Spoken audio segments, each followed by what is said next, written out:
Good evening everyone and welcome to the Amenities Committee of Bexhill-on-Sea Town Council, held tonight, 4th of September. There's some words I'll read at the beginning. Members of the public and press are welcome to attend. Please note the proceedings of this meeting may be and are recorded in line with regulations set out by the Openness of Local Government Bodies Act 2014. Members of the public addressing the council but not wishing to be recorded should put this in request to our clerk as soon as you can, but I presume people here tonight are fine with that.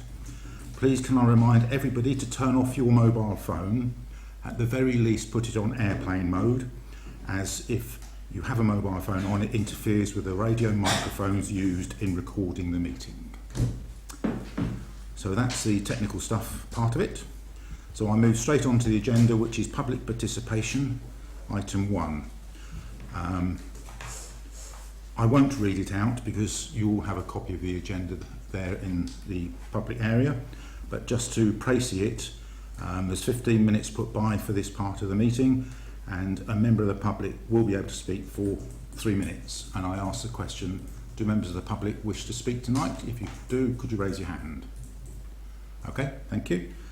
We'd ask you to come to that microphone there, and you can have your 3 minutes starting from now. If you could introduce yourself, your name, and then take your 3 minutes. Thank you. Thank you. My name is Linda Lee. This is Ducky. Isn't she beautiful? This is all I have left of her, a feather. She was drowning in the pond of Egerton Park.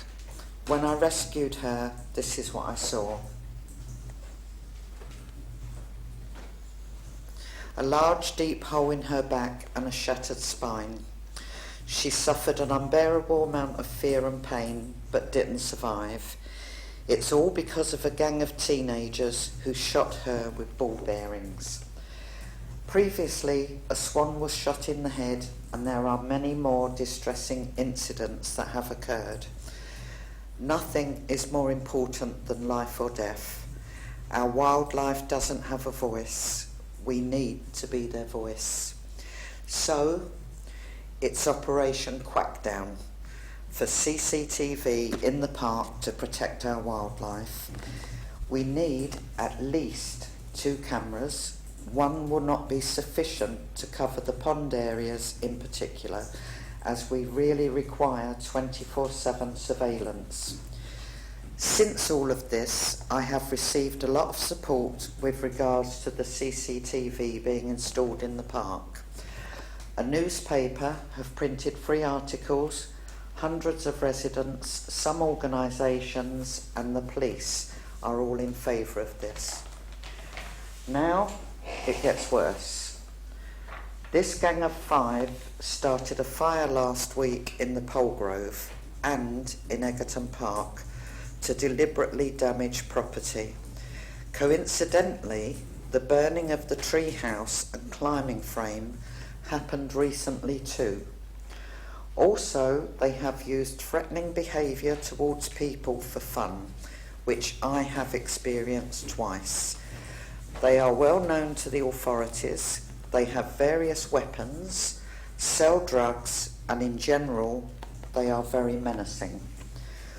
All this has been reported to the police by myself and other members of the public. I personally have 5 crime numbers. This will not be going away. We need to deal with this before someone gets seriously hurt. I don't want this to be a I told you so situation. Thank you for listening. Thank you very much. So just before I go on to item 2, you are able to stay or leave for the whole of the meeting, but item 7 on the agenda might be of interest to you because it is about CCTV.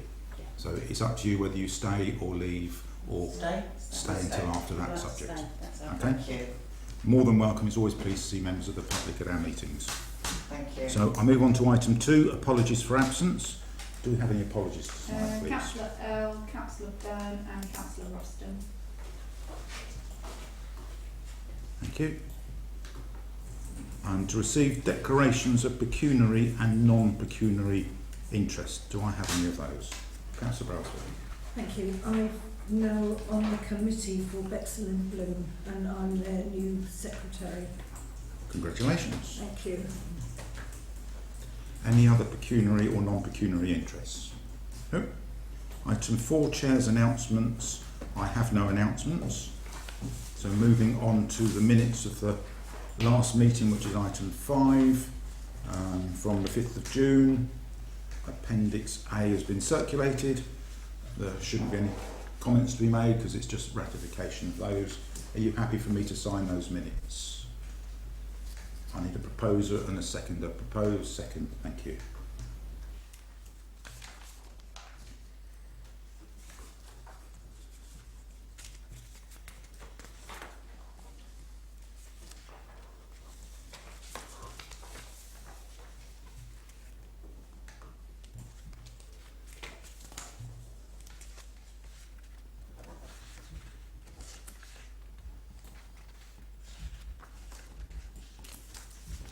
There we go. That's that done. Thank you. Item 6. To receive the report from the public toilet consultants and consider the next steps, which was Appendix B. So you all had a chance to read and assess that. I think probably the way to deal with this is to open it for a debate and see where we go with this. So who would like to start the debate? Councillor Goss. Can I ask first what the lease situation is with Network Rail, and obviously that's going to impact on whether we're allowed to do any work or not. We have to get landlord's permission, but we don't have the lease. Well, we didn't have the lease. I don't know if we have now. We still don't have the lease from Network Rail. We're still waiting for that to be confirmed, which I think is probably convenient for us because it gives us time to decide what we do want to do when we've got the lease signed. So who wants to start the debate over what to do? Councillor Pym. Yeah, first of all, I'd just like to say huge vote of thanks to the company that produced this report. It is very, very thorough. Yeah. And a bit sort of wincing at times when you see some of the remarks in there. You think, oh, we haven't got sort of a lock on that door, and oh, we haven't got accessibility for at that time of day, and things like that. They're a little bit sort of worrying at times. But to cut to the chase, really, I think we should go whole hog and go for the refurbishment, the total refurbishment. However, I do understand Councillor Gross's concern, because if we haven't got a lease on there, haven't had dialogue with the freeholders, we don't know whether we're able to carry out this work. So no doubt that conversation would had to be taken place with Network Rail before we commence on this. And also, we'd have to get some costings because we can't sort of make a comparison between quick fix and total refurbishment based on costs. However, I think most of us would probably look at it both based on what we're going to get for that. Hopefully everybody will think we've got to go for the total refit rather than the quick fix. Quick fix has been done so many times to that particular premises, and it's shown it doesn't particularly work. It reverts back to its sort of condition we're in now. So looking at just Devonshire Square, Yeah, let's deal with Devonshire Square first. I would just say my thing would be to go for the total total complete refit, as well as looking at signposting for that particular site, because it's highlighted there's a lack of signposting around the town to where the actual toilets are. Yeah. If we go for a refit, I'm also mindful that you're going to have to close those toilets down for some time. So prior to going for that refit, I think we need to have some negotiations with Rotherham District Council to see whether we can put porta cabins up and to replace those toilets whilst they're being refitted, because it's one thing to refit them, but we don't want to get into a situation where we're closing them down and there is no public amenity available whilst we're refitting those toilets. Okay, thank you. Councillor Brailsford. Yeah, thank you, Chair. I would like to find out what the costings are for these alterations and improvements, and maybe also at the same time find out whether, when we were starting negotiations on the devolution of the public toilets, what the position is with regarding the SIL money that we were offered at that time by Rother. I think at the time it was a certain amount of money, and that divided by the amount of facilities that were available, I think it works out just over £15,000. So 15,500, I'd like to see what that would buy and how it fits in, because I don't want to commit us to a massive, great refurbishment programme that's not going to fit in with our present budget situation. I think that's valid, because whatever we're going to spend, we need to think about the precept which your chair committee has to start planning September through to December and agreed at the latest by January. So we are limited by time to a certain degree. Just to ratify what Councillor Pym is saying, I was very pleasantly surprised by the report. I didn't have any expectation of what I was going to get, but I think I got more than what I was expecting.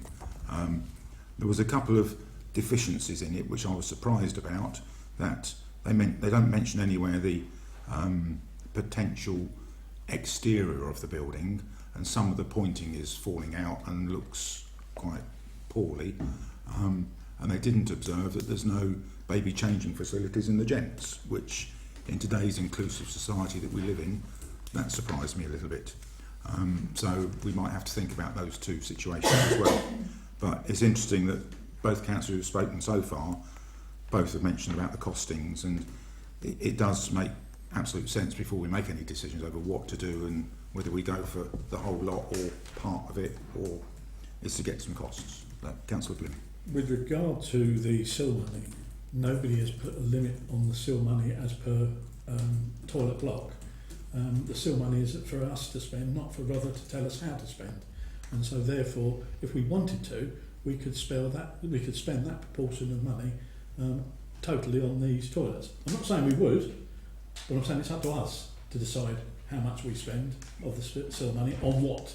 There may be some confusion of SIL money, because Rother offered some of Rother's SIL money as part of it, which was, I believe, 216,000 for 14 toilets. So it was however many toilets you take 1/14 of the 216,000, we believe, but we'd have to clarify that. So, because we haven't dealt with all of them, but then we've got our own SIL money, which we could use some of that as well. Sure. If I could just, are we going to go back and talk about the Marina Arcades toilets, or because I've just mentioned Devonshire Road at the moment, so I don't know. I think let's deal with Devonshire Square toilets first, Devonshire Square. Because that's probably the more used one. So to move this forward, can we move it anywhere without any costings, is my question. I think so. I would agree with the others that you really need costings to know your basis of where you're starting from. I think I recollect from a RDC document somewhere they were talking of a 14th for each toilet of the SIL money. So we know what's nominally a budget. Yeah. The only thing we could do really is maybe go out to some contractors for the minor repairs, which might be worth doing if it's going to be a long thing. That's basically just repairing what is there rather than doing anything drastic to it, which it could do with some maintenance. It might be worth getting some costs for doing that. Maybe at the same time ask them for a cost, just give them the document and ask them for a cost for the major work as well, so that we have an idea of what it's going to be. But obviously we need to know for that and for the exterior what the lease is. Have we seen the lease that Rother have got to know whether the landlord maintains the exterior or whether the I personally haven't. Have you seen the... Is this Channel View East? No, Devonshire Square. Devonshire Square, that's Network Rail. Yeah. We haven't received the lease from their solicitor yet, but they have made it very clear that we are responsible for the building. So we're waiting to see what that looks like in terms of clauses in the lease, but we haven't received it yet. But we're responsible for the exterior as well. It sounds like it, Yeah. for repairing. Yeah. To move forward just on the Devonshire Square issue then, I would fully recommend that we instruct the clerk to go out to tender on a complete refit based on the spec given within this report. Okay. Councillor Brailsford, you had your hand up. Yes, I agree with what Councillor Plem says. The only reservation I would have is I'm aware that British Rail own the freehold of this property, and we need to find out what our obligations are under the terms of the lease before we can go ahead with a repair schedule. That's the only observation. So the sooner we get that lease and we can scrutinise that, the better. So it seems like there's some stuff that we could do that needs repairing and stuff that we want to, the suggestion is to change it. So maybe if they could be split out into 2 segments and get quotes for all of it, and then we could decide to do the repairs and then think about the changes afterwards when we've got the lease. Is that the way forward? Or Yeah. No, just get a because- quote for the whole lot? No, because it's a complete refit and that will cover the repairs. Okay. That will cover everything. It's no good going in there today and making some ad hoc repairs only to find out that we're going to rip them all out. Okay. Unless they're If you- dangerous. In Yeah, which I case mean, we've got an obligation to make sure it's safe, and So- that comes up on where there are broken locks and things, they should be repaired anyway. I don't know if we've got a separate maintenance contract with the cleaners or whatever. But the major works involve a lot of refitting, which will pull out Yeah. some of Stuff that is broken. what. Yeah. If you do all the repair work now, that will then be demolished. So if somebody wants to put a motion forward to go and get quotes for the complete refit, I thought I did. I didn't hear the word motion. Oh, sorry. What my wording? Could you put motion on the front of it? I don't know if the clerk made any notes of that. Yeah, that you want to seek tenders on the full refit for Devonshire Square toilets. Yeah. I'll second that. Seconded by Councillor Brailsford. All those in favour of that, please show your hands. Carried unanimously. That's for Devonshire Square. Is the other toilet, the marina, any different?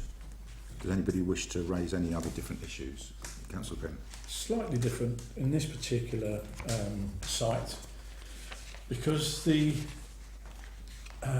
accessible toilets are not accessible for anyone in a wheelchair, and so therefore I don't think we should be renovating this site at all. What we should be doing is looking completely outside the box and saying to ourselves, let's look across the road from that site where, for those of you that know the history of Bexhill, the Curzal used to stand, and it slopes down slightly to the beach, and see whether rather will allow us to consider putting in toilets there and costing for toilets to go in there, and just totally forgetting about those Marina Arcade toilets, because we're never going to make them accessible for wheelchairs as they currently are, apart from knocking hell out of the place, and it's within another building, and so I think there's too many constraints within that building for us to do any meaningful renovations to that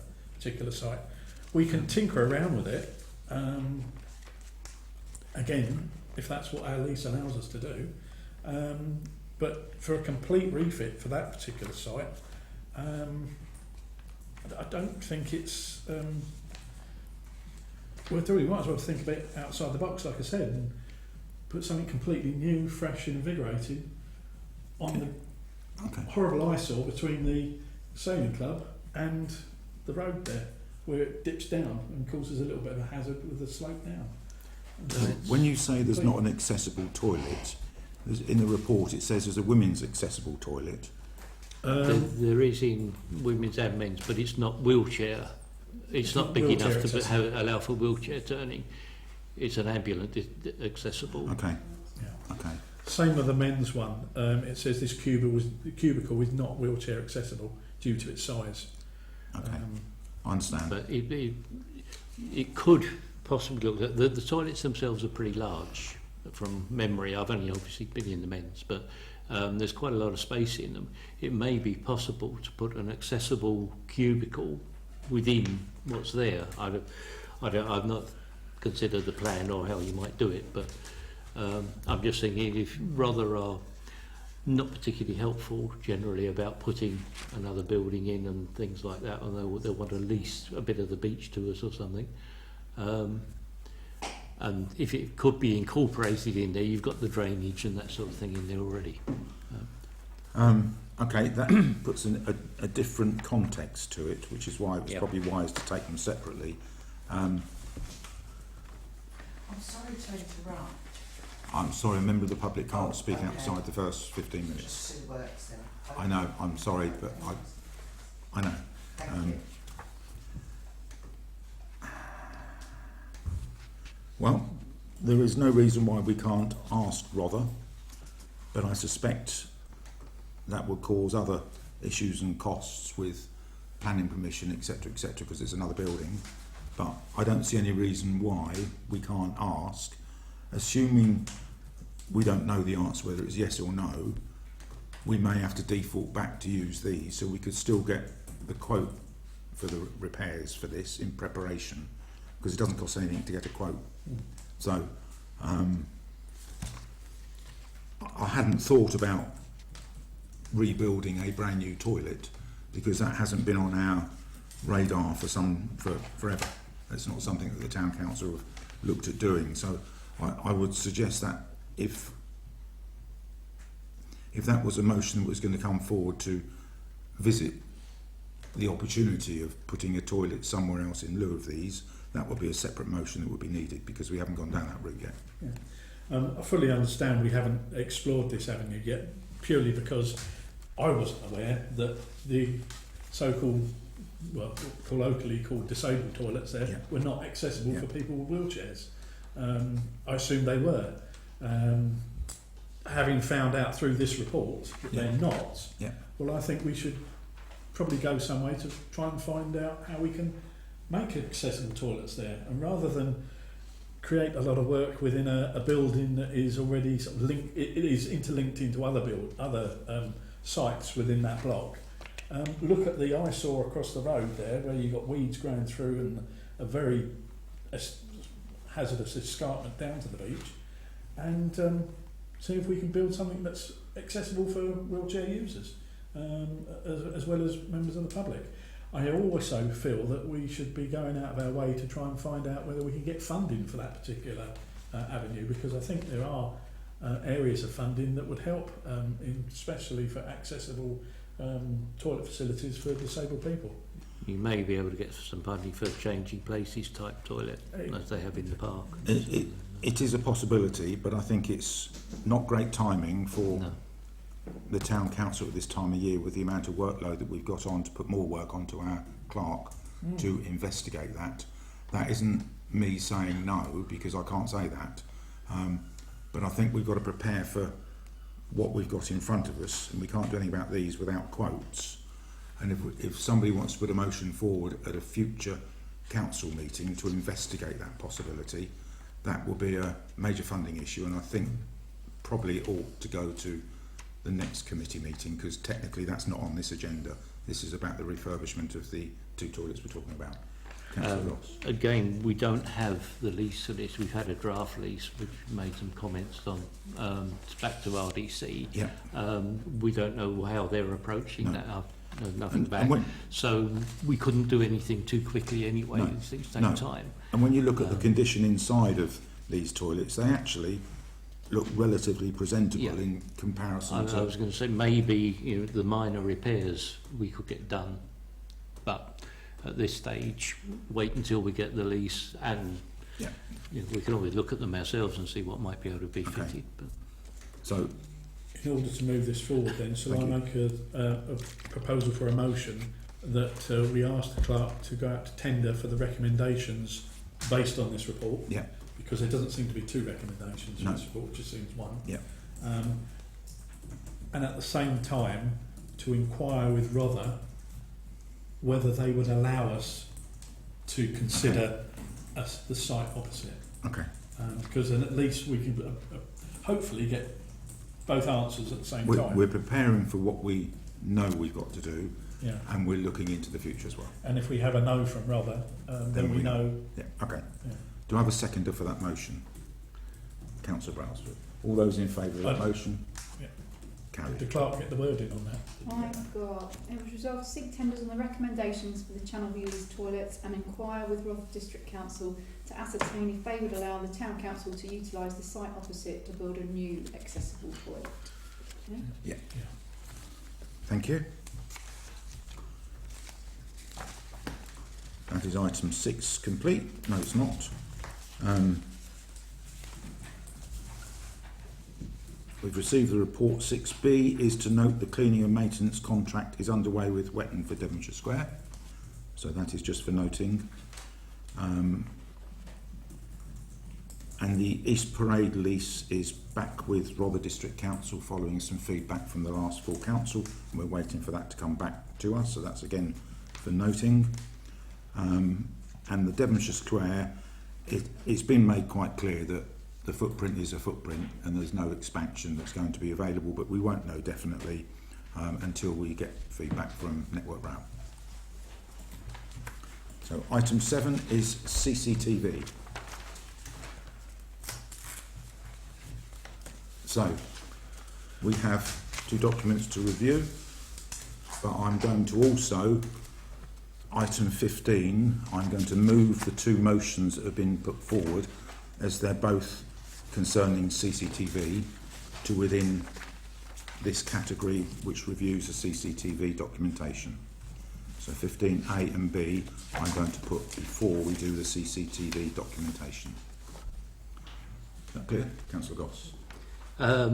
Just on Appendix C1, I was wondering, it's very odd, it's written in the first person, so I don't know who I Okay, and I'll you come are. on to that. I'm just explaining that I'm going to move these Okay. 2 motions, then we'll No, I talk thought about. you'd done that. Okay. And I thought exactly the same, but Yeah. I understand the reasons. So the motion 15A and 15B, I'm going to, as chair, swap them round, and there is a reason behind it, which hopefully will become clear. And I'm going to do, selfishly, 15B first, which is that the Amenities Committee carry out a review of existing and potential new CCTV in collaboration with Sussex Police, local PCSOs, local Chamber of Commerce, BRAG, which is Bexhill Railway Advisory Group, and possibly other interested parties, because in effect 15B incorporates 15A.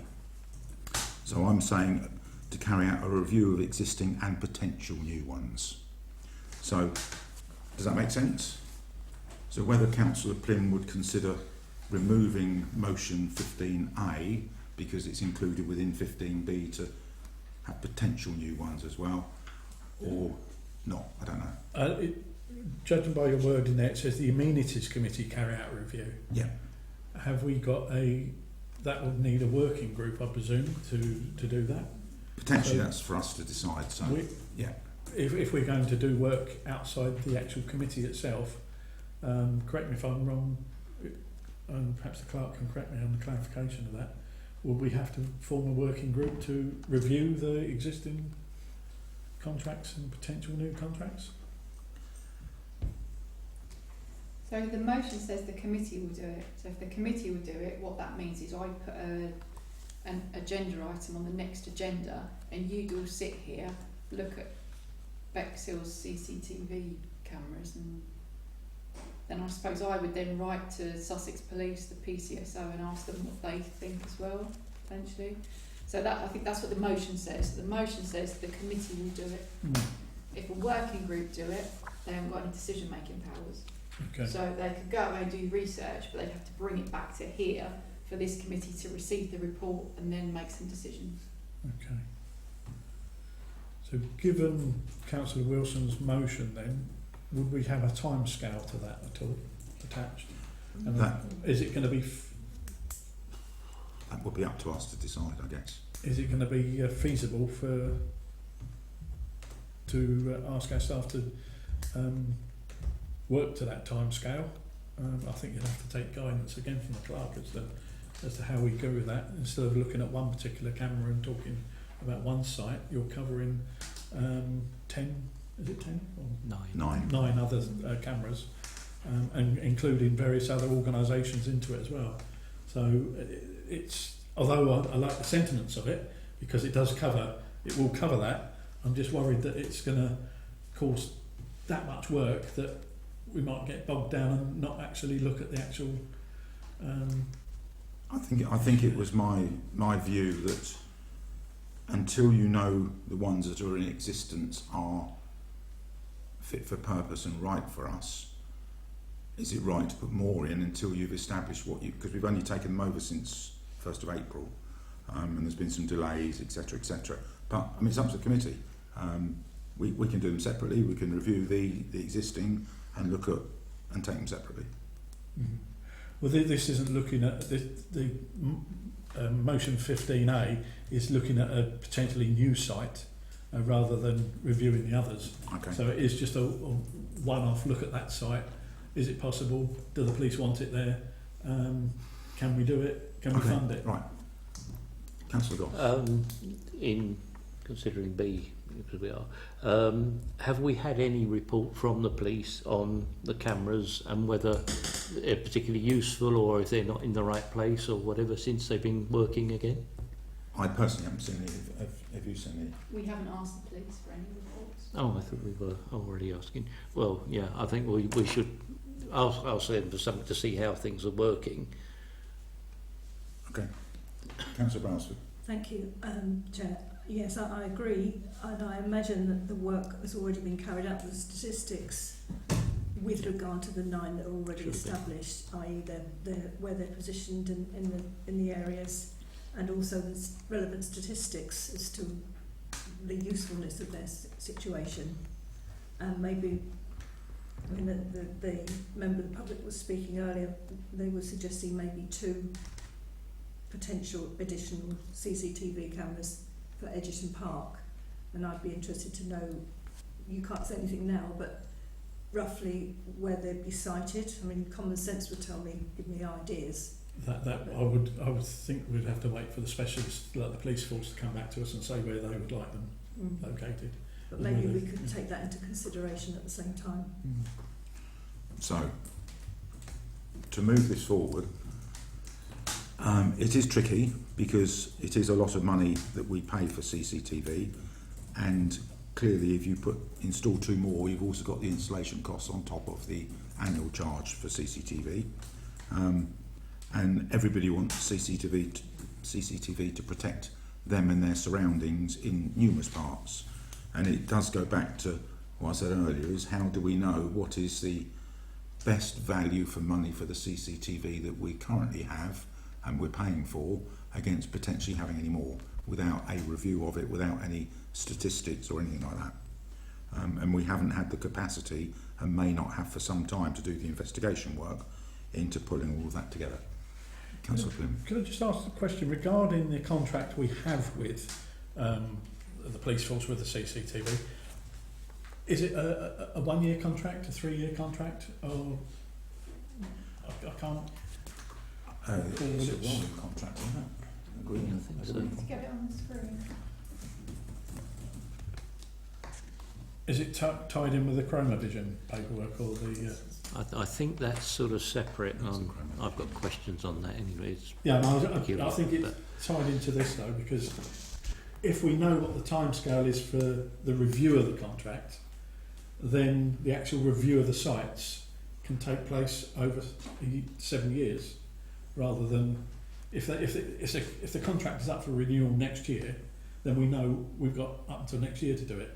But if they're saying, oh no, we're not going to review this contract till 3 years' time, then we can say, well, okay, we can park this until next year. And Clark is just checking the contract to see if there is a review date in there. I don't know if it's in with the service level agreement. I think the SLA gives options of 1 and 3 year, but that's purely for maintenance. A service, isn't it? Yeah. Support. I can't see one in the police contract. Oh, so here we are. Yeah, page 7 of the Chromavision contract. This 3-year agreement is made from the 1st of April 2024. That's the Chromavision contract. That's the Chroma. Is that? That's not the police contract. Right, But okay. the police contract is for information sharing, so I think it would match the Chronovision one. Yeah, I would have thought so. Because you've only got to pay for the maintenance for 3 years. So during that 3 years, that's the information sharing stuff with police and Yeah. confirming with you. So yeah, 3 years. I've So- got to page 10. Thank you. So if we take that in mind, can we then look at Councillor Wilson's motion and put on there that the Amenities Committee carry out a review within the next 3 years of existing potential new, so just add in 3 years.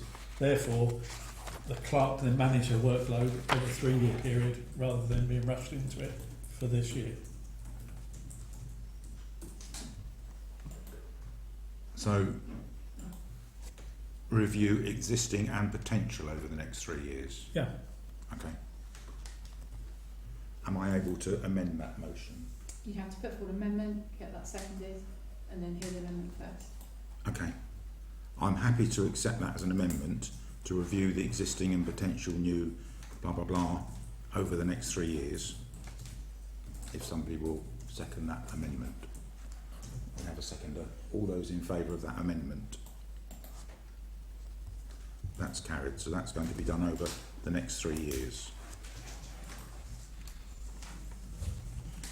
So then going to motion 15A, Sorry, can I just ask one Yes, question? Where of does that course. leave us with Edgerton Park? that's I'm going to go now to 15A because I've All swapped right. them round. Sorry, So that's all 15A right. now Sorry. becomes a second motion. Okay. So Councillor Pym's motion is that this council contact our police force partners within the current CCTV funding agreement with a view to funding an additional camera to be located within Edgerton Park. Could I ask what you mean by funding agreement? We've got the agreement that we're going to review in a couple of minutes' time. They're the agreements that we've got, aren't So the 3-year funding agreement. they? Yeah. There's So- no other agreement that I'm aware of. Well, for there's- CCTV. There was the installation cost one, which we got a few months ago, with £9,000 a camera, plus the running costs of card and So power. I just want to be clear because we've amended the motion below, which has now become above, review of in 3 years of the existing potential. Is that any different? The funding agreement is at the same 3-year period. It's the only mechanism we've got to review the CCTVs. Okay. I can't see any other mechanism. No. So in which case your motion should be amended to say the 3-year funding agreement. Okay. Just to help the clerk timescale wise. That doesn't mean that we do it in 35 months' time. But if we've amended one to show 3 years, which is the period of the contract, then this should be the same because that's the only, as you say, Well, that's mechanism. just reviewing the contract. This is to actually look for a specific location because of a specific need. And we know there's a demand for it because we've just heard. So if we can contact, we might contact the local police force, and I'm not saying that they'll be negative about it, but they might turn around and say, actually no, it's not needed. Okay. But we've got to make that inquiry. So I'm just trying to manage expectations because this is an extremely busy time of the year for the Town Council, and extra work being placed in that direction right now will put a strain on other requirements that are needed to be done this side of Christmas. I'm And not asking for it to be done this side of Christmas. so what sort of time scale? If it was 3 years, the same as the other one, then I don't have an issue with that. Could I make a suggestion? Could I ask the clerk what sort of timescale would she expect this type of motion to be? Yeah, certainly. Well, from this point of view, it's not a lot of work because all I will do is email Kent Police, Sussex Police, sorry, and say how much we'd like to put a camera in Edgerton Park or two potentially. What locations would you recommend and how much would it cost? So I'll just send that email and then I can report back to the committee next time what they say, and then you can decide if you want to go ahead with it or not, because this isn't our operation, so I don't have to do any purchasing or any procurement or anything like that. They do all that, so it's me asking the question. So when I get workload, I prioritise it based on sometimes what's easy to do, and that would be an easy email for me to send at the end of this meeting and go, Sussex Police, how much, whatever, and just get it out there.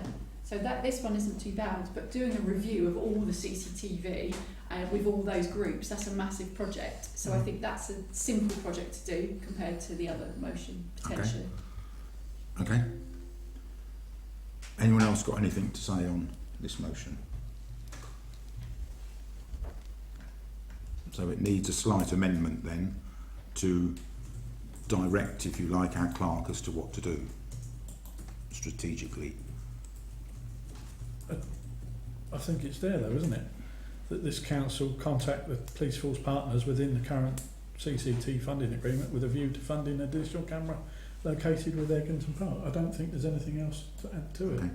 All right. Have you got a second? Unless you feel that, unless the clerk feels it doesn't sort of, Well, potentially you might want to make an amendment to add 2 cameras, because you've just heard from 2 members of the public that are saying that they think that 1 camera isn't sufficient. So potentially you could do an amendment to do 2 cameras, and I get a price for 2, and then if it comes back and you think 2's too much, at least you've got a price for both, rather than get a price for 1 then going off for another price for 2. It could go on for a long time. So potentially you could ask for 2.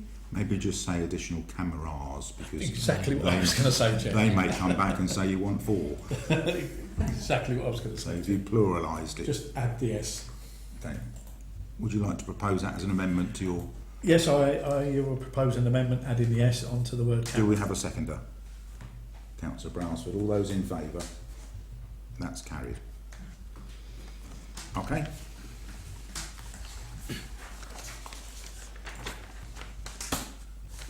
We now go back on the agenda to item 7C to review the CCTV documentation. So the first bit is the one that has Bexhill-on-Sea Town Council, and to explain the question earlier, the first bit is a copy of an email. So the I and the I am working, that was from an email which came from who did that come from? Rother District Rother Council. District So it says Council. correspondence. So that's direct That correspondence heading, to the council from an officer. so that explains it's a heading of a document, and then the rest of it is the contract. That is the data controller side of it. It is a standard document. It hasn't been to our solicitors because it isn't up for debate as such. It is just handing it over to Bexhill-on-Sea Town Council from Rother District Council, who had the contract in place for a significant amount of time, and it's literally, that is what it is. If we want to challenge any of it, I guess we can, but it would need to go to our solicitors, which would add costs, where realistically this is just a standard contract that I have seen before, and that Rother's solicitors would have checked it out, and it's literally just a different signature on the bottom of it. The first contract here is really just a long-winded data protection thing, I think, Yeah. isn't it? So Yeah, you've got to abide by it anyway. yeah, you have to by law. So that is what that contract is. The second document is the Chroma Vision document, which is a proposal document because, and that has been put forward by the area manager, who has already signed it, and that is for us to review, which I'm sure everyone has looked at. It's a pretty standard service level agreement with costings, so we know exactly where we stand. It's a 3-year contract, and it is what it is. If I can raise a query, I'm not sure why this is with BTC. The cameras are run by the police, and I can understand it being charged to us, but I would have thought this was for them. I mean, it's for a 24/7 coverage, whatever. We don't monitor the cameras, so we would have no idea if they've gone out of kilter, if they're not working. So we couldn't contact them. We don't have people looking at them 24/7, so, or looking at them at all. So it just strikes me as a bit odd that this is a contract with BTC rather than the police. So And I can understand us reimbursing the police for it. the agreement is for the maintenance side of it, and it's our Yeah. responsibility to maintain them under the contract. So But have to we pay can't address a lot of this because we don't know when they stop working. we can't call them out and say this camera needs fixing. No, it wouldn't be for us to call them out, which we pay Chroma Vision for, that's right, isn't it? Yeah, and the police have the information sharing agreements with us that they do that on our behalf, so the police operate it on our behalf. Okay, well, the way this read was as though it's an agreement to the people who are using the cameras, not... This is just a Just service us. level agreement between us and them that they will maintain it if it's needed to be maintained. Yeah, I can understand that. It's Yeah. just we can't tell them when it needs to be No. maintained. No. So it's But you have a to little have a bit odd. contract. Oh, we have It's, to uh, pay for it. Yeah, yeah. I understand that. As far as I understand, the CCTV, the police were doing it in all different parishes, Yeah. councils, whatever, all over Yeah. the place. Yeah. So I would have thought they would have had one agreement with Chroma Vision and just sent a bill to all the different councils and said, you've got to pay this. We have to have our own service level agreement with them direct. That's how it is operated. It's very strange. It's a strange setup. It but is, It is very. what it is as far as CCTV is concerned. So that is a review of them. They are what they are. They're standard documents, and it's realistically just for information. So you've all got them now. So that's that.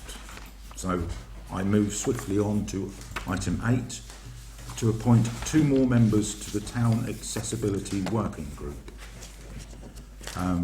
We currently have 1 member, it needs 3.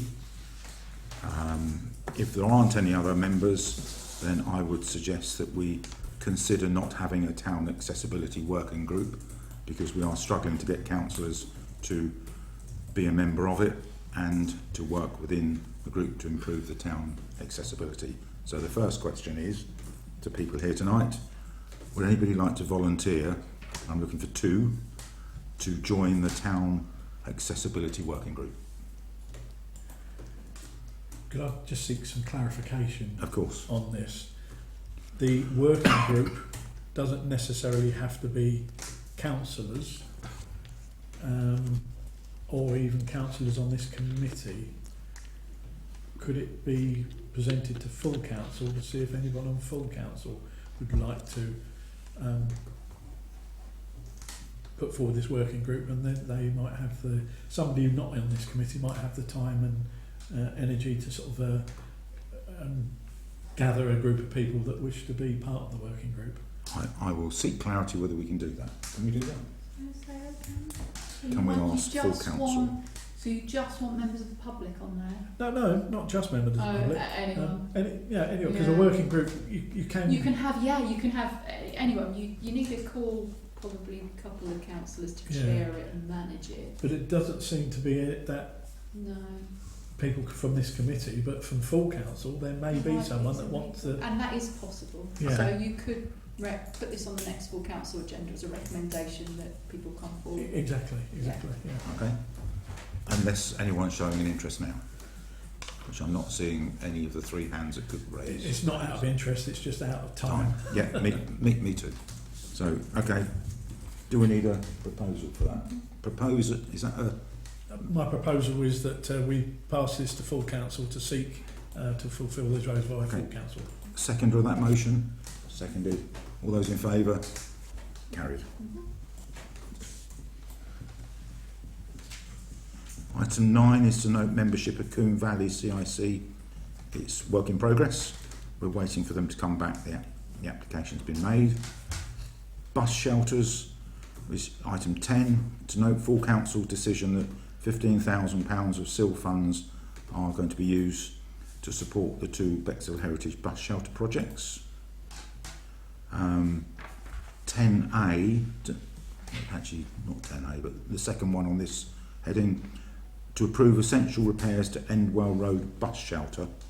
So for those that don't know, the electricity's been turned off there for some time. It is dangerous. The figure for the repair work is above our town clerk's limit, and she needs ratification from this committee to go ahead and get the work done. At the moment there is no power, we're entering winter, and there will be no lighting available, which would therefore potentially be a health and safety risk to our residents. Councillor Flynn. Yeah, just to, because this ties in nicely with the one underneath actually. So the first part of this, to Endwell Road, is to make that bus shelter safe. Correct. It would be quite good if we, within the process of looking at Endwell Road bus shelter, we could take on board the next consideration and ask Wave Arts to look at that bus shelter as the first one. Okay. So I'll just bear that in, Bear that talking in out loud mind. about that one. If we can do with Yeah. deal with the first bit first, which is something that needs to be done, has to be done. They're our responsibility, and the bill is 2,117 plus VAT. So we need a vote on that to give our clerk permission to go ahead and get those works done. So it is literally a show of hands that we agree to that work being done. All those in favour of that work being done? Okay? So could I ask a question about that, please? Yes, you may. The people that are doing the work, I understand that there are electrical work involved. Yes. Are they people that have been involved in maintaining the bus shelters previously? Do we know? Yeah, all 3 quotes we got were from bus shelter companies. Oh, good. So the electrics has already been disconnected by a qualified electrician. Excellent. Okay. So that's already been done, and the quote is that they are recommending we remove the electric box because there's a street light right next to the bus shelter. So what they're saying is if you remove the electric box, it's already lit by the street light, it's unnecessary, because it's just another thing that is very expensive to repair and then it could go wrong again. So they're suggesting remove the electric box, and then we've obviously got to replace all the Perspex panels, and we've got to repaint it. So that's good news that will get repaired. So the next item is to consider Wave Arts collaboration project to address graffiti issues. So we've had a page provided with some potential costings, and having spoken to our clerk earlier to understand the implications behind this, and it does link in with finance and administration because we don't actually have money to do this by Wave Arts, but we do have something in our budget called future projects, which this can come out of future projects quite easily. So I'll open this to debate and see what people think. It would, Councillor Goss first. it would seem that if we've got to repaint the shelter anyway, and we're considering doing it with pretty flowers or whatever, we might as well use them to repaint it as somebody else, because it's going to cost us to have it painted anyway. Yep. Okay. Councillor Pym. I think what we've got to consider as we go forward is whether we want a corporate design for all our bus shelters, in which case work out a spec and say to Wave Arts, that's what we want. Mm-hmm. So they're immediately identified as they're our bus shelters and that's a corporate image that we're portraying. Or that they're bespoke and each shelter has a different theme or design to it, in which case they won't be necessarily highlighted as that's what our bus shelters look like.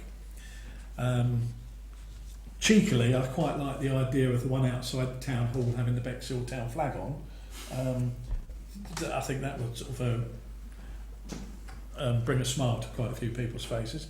But I'm all in favour of making these bus shelters look as pleasantly as possible.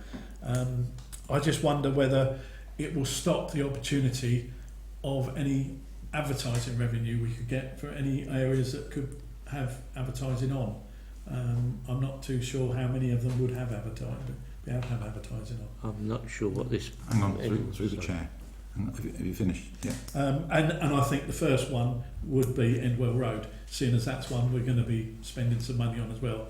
That would be a nice one to actually let Carol get to straight away as well. Okay.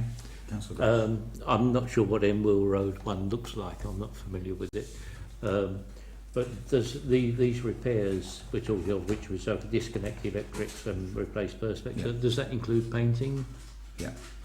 So there is a sum of painting Yeah. allowed in there. Yeah. So it's a matter of whether that could be transferred to doing a Wave Art special, whatever we specify it should look like, or whatever.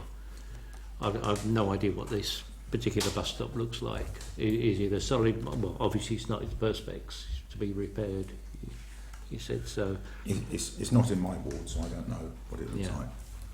It's not one of the historic ones that has probably have a little bit more extra work done to it, or not have any paintwork done to it at all. I think it's very much like the one that's produced outside the town hall here on the next page of Wave Arts Design. I think it's very similar to that. Okay. There. I didn't get that one. It's like that. Okay. Yeah, it's very similar to Oh, that. right. So we have the option. We've got some money in our kitty to do some of these. We could just do one. We could do more than one. We could have a bit of an impact. What does the committee want to do? I don't know what the time scale is, because we're again entering winter with wet weather. So whether it's going to be possible to tie up Wave Arts and the repair work that's been done on Endwell Road, that may be difficult to arrange. I don't know. But one of Julie's team has gone around and looked at some of them and highlighted a few that might be suitable, and we've probably got enough money to, if we used half of the future projects, to probably do somewhere around 6 if we wanted to have a major impact and look, this is what we're trying to do. So we've got an option. Yeah, so we were suggesting that you do the 4 along Ninfield Road. So you've got outside Lidl, outside the dry cleaners, outside 19 and outside the New Inn. They are the most hit with graffiti and bad behaviour. So that could be good. We said Town Hall Square, because it welcomes visitors and it's like it's our entrance. So if that's 5. So if you did Endwell Road as well, that would be 6. The question we probably have to talk about is whether we want one design for all 6 or 6 separate designs. I understand the Bexhill Town Council flag on but I think that might be maybe not a good thing to do, but that's for this committee to decide. I think there's potentially that still could be open to vandalism, because it's then a corporate image rather than the floral decoration that then detracts people from damaging it, is where I'm coming from, not any other reason. So it's up to us to decide. Do we want to do 6, 4, 2, 1? Could I suggest that there's some liaison with East Sussex on Town Hall Square, because they were talking of moving all that lot and taking the gyratory away and making a bit of a mess of it. But so there's no, if they're planning on doing that in the next year or two, there's probably no point in us doing that one. So I understand the investments that Rotherham are looking to do is still under review, so they haven't decided whether they will be doing any of their corporate investments. So, but that we could ignore that one and just pick on the 4 in Sidley and then Well Road, and just do 5. We have that will probably take half of our budget in future projects, roughly. Councillor Green. Yeah, I think the 5. I think I can see the contention with the Town Hall Square one, because we don't know what's going to happen. Yeah. If we could, I don't know if Endwell Road was included in the 5 or not, but we thought about it as within the 6. it's within the 6, isn't Yes. it? Okay. There are in fact 2 bus shelters in Endwell Road. One foot outside the bus station, outside the train station as well, further up. Okay. So the one we weren't going to put at Devonshire Square, perhaps at Town Hall Square, perhaps we could put both of the bus shelters in Endwell Road as a design. But I think it's crucial that will we have the sign off on the design that's on there? Or are we going to give the artists licence to design what they want? There are bus stops. It's up to this committee to decide if we want to see what they look like first. We should be able to, but artists generally prefer to have a little bit of creative licence, should we say. And we'd have to have the conversation with Wave Arts to see how that could work. So I think what we're looking for tonight is a way forward for it, and it sounds like I'm getting the feeling that potentially we're all thinking the 4 in Sidley High Street, 2 in Endwell Road, and potentially then our clerk to then have the conversation with Wave Arts about, can we see it first? Is that where it's heading? Yeah, I think that's a sensible option to have a look, to actually have the sign off for the designs first. So because the last thing we want is for a design to go in there and we sort of think, oh, actually that's not quite appropriate in our view. And I know it's going to be subjective to our view regarding artistic endeavours that are created on these sites. Yeah. Okay. So is that a motion then, that we're going to agree to 2 in Enwell Road, 4 in Sidley, Clark to contact Wave Arts, and to see how do we want to see what it might look like back to the next committee meeting? The next possible one. Yeah.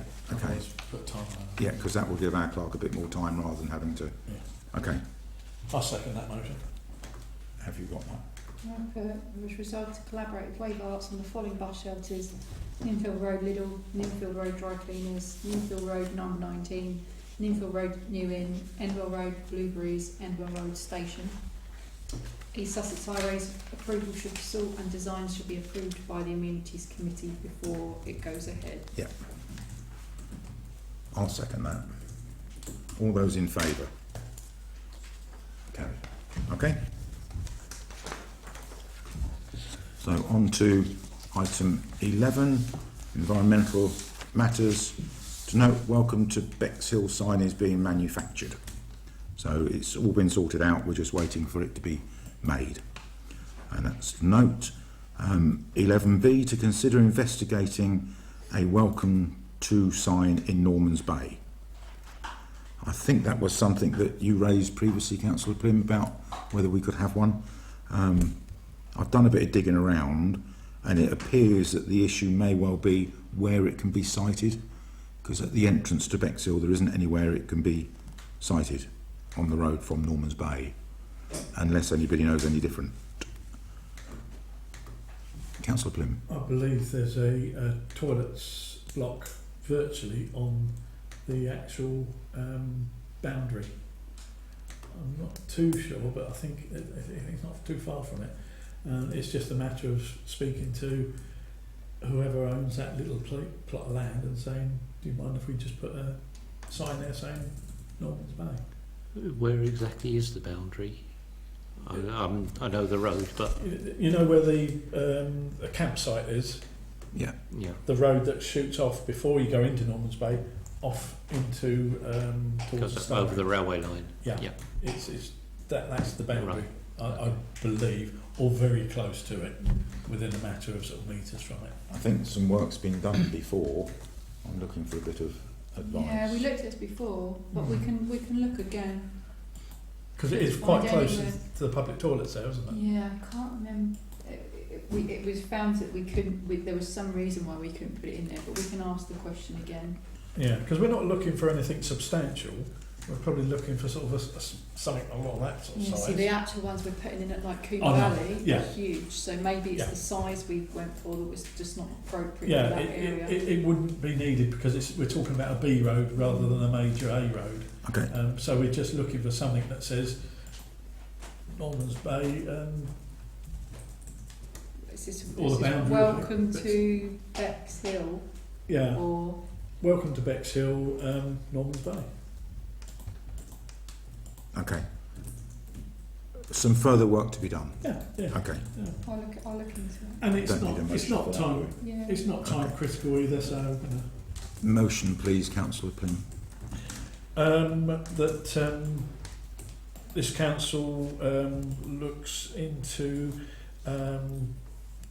locating a smaller scale welcome to Bexhill sign in the Norman's Bay, on the Norman's Bay border. Okay. Seconder for that? All those in favour? Carried. Thank you. 11C, to receive feedback on the climate event held on the 13th of July. I'm happy to talk about that because I was there. It was interesting, and David Dennis, who is employed by us to do that, had put an awful lot of work into it. I did learn a lot. It was relatively well advertised, and there was probably maybe 30 people, 35 people, and a couple of side stalls advertising the beach garden. Strand liners were there, all to do with the environment, and it was very good. It was a presentation made by David Dennis. He was supported by the assistant town clerk there for the technology, and it was better than what I thought it was going to be when I went there, to be fair. And that's about all I'm going to say. I'll ask Councillor Brim whether he wants to add to that, because he was also at the event. Yes, as the other councillor that attended that event, I found it quite informative and very very engaging. The people that were there were very knowledgeable about the wildlife of Bexhill, and I believe they've started up their first group met for the Central Bexhill met in the couple of days ago. They did. Unfortunately, I couldn't attend that. I was going to attend, but I sort of mislaid the date, so I completely forgot about it. But it seems to be gaining pace, and I think their key is to try and find volunteers who wish to be part of it as local wardens for the wildlife in Bexhill. I believe it's sort of early days. I think from memory he had 3 or 4 signed up on the day, and he's looking for 2 volunteers per ward, so 18 volunteers to act as sort of semi-rangers within the ecology of their own ward. And I believe the first event that he had, he's now got about 20 people that have now joined up to what's called the Nature Club. So it's going to be involving anything to do with nature within Bexhill. And as these things generally tend to happen, they're a slow burner to start with, and then everyone starts getting involved. But he's set the scene, he's got a matrix of how it will work, and it's about involvement, and hopefully it will grow. So I think that's a reasonable summation of the event. So I'll move on. B stops to receive an update. We don't have an update at the moment. The decision was made to send back to them to say yes, we'd like to be involved, and it's for them to come back to us. Can I just ask a question on that? Yes. I wonder if I can ask Councillor Brailsford that. I understand you've taken on the role. Oh no, it's Bexhill in Bloom, isn't it? Bexhill in Bloom. Yeah, and Bexhill in Bloom were spearheading this idea of bee stops. Do you know whether they are still looking at, or is it waiting for a new invigoration? It is something that I gather they're very interested in promoting, and I think that they were, when it was first mooted to the council. I wasn't at the meeting, but I understood that there's another town somewhere in the UK where they've got these, and I think that they were going to go and get comparisons with this town to get feedback from how it's working there. Okay. It seems it's work in progress, and it's for them to come back to us.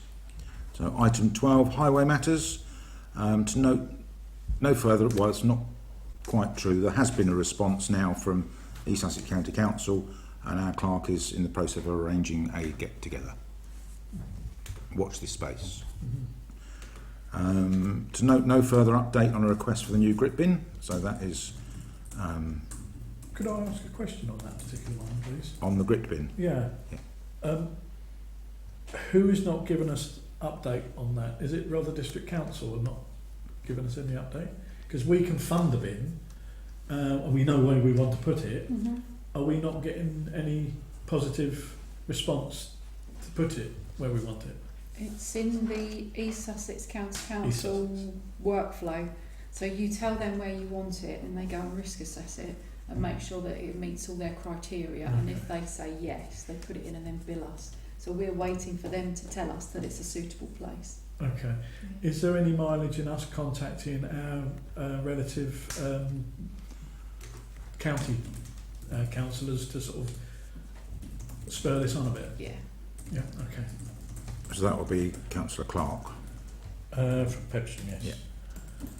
So who's going to take that as an action to contact Councillor Clark? Not me. Okay. Because councillors can't Thank you. do anything.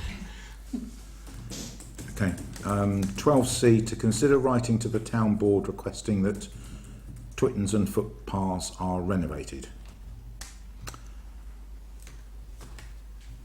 I'm not sure how that's on there, but It was a we'll ask the question. It was questions. a question from the last meeting. Okay, all right. Councillor Brailsford. Yeah, when I read this, it came to my mind that I had a few basic dealings with the town board, and I think that they're mainly interested in funding projects rather than continuing maintenance costs on different things. So I don't know whether that idea would fit into the criteria of what they were set up for. Councillor Plym. Yeah, I haven't got the document with me at the moment, but the document regarding the town board did cover a lot of aspects of this: connectivity, healthy walking, and I forget what the other environmental issues. It seemed to cover, and I noticed that on severely lacking was the area of sports and recreation on their remit, but this sort of touches on that. So I believe it fits into their remit. It's whether they are willing to actually look into it, and it's going to be a collaboration between ourselves, County Council, and the town board, who have got the money should they wish to spend it in that direction. So I can put my town board hat on and say that would probably come under revenue rather than capital. And the amount of money the town board may end up with, if they end up with anything, is very minimal for revenue. If it was a case of to completely redo a footpath, that could be potentially capital if it was that derelict. But most of that will come under revenue, which probably would not fit in with the town board. There is 3 criterias, and sport is covered now. It wasn't initially, but it is covered, and we're doing more work on sport. But I'm not sure that would fit into the criteria of renovating Twittons and footpaths, because they're the responsibility of East Sussex County Council, and just to renovate is a repair which then becomes revenue rather than capital. So it will be very tenuous.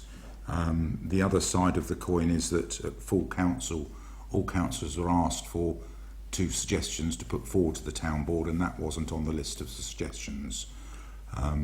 It's not saying it can't be, but the other side of the coin also is that we're waiting for confirmation from our new government as to how the town board's income will be funded in the future, if it is at all. So I can't say yes and I can't say no, but there's no point in writing to the town board because the town board won't be able to answer right now. So I would prefer it, if this is something that this committee thinks, then we should delay it until we know from the town board whether the funding is going to be in place. Otherwise it's a waste of time to do it right now. It'll be my view.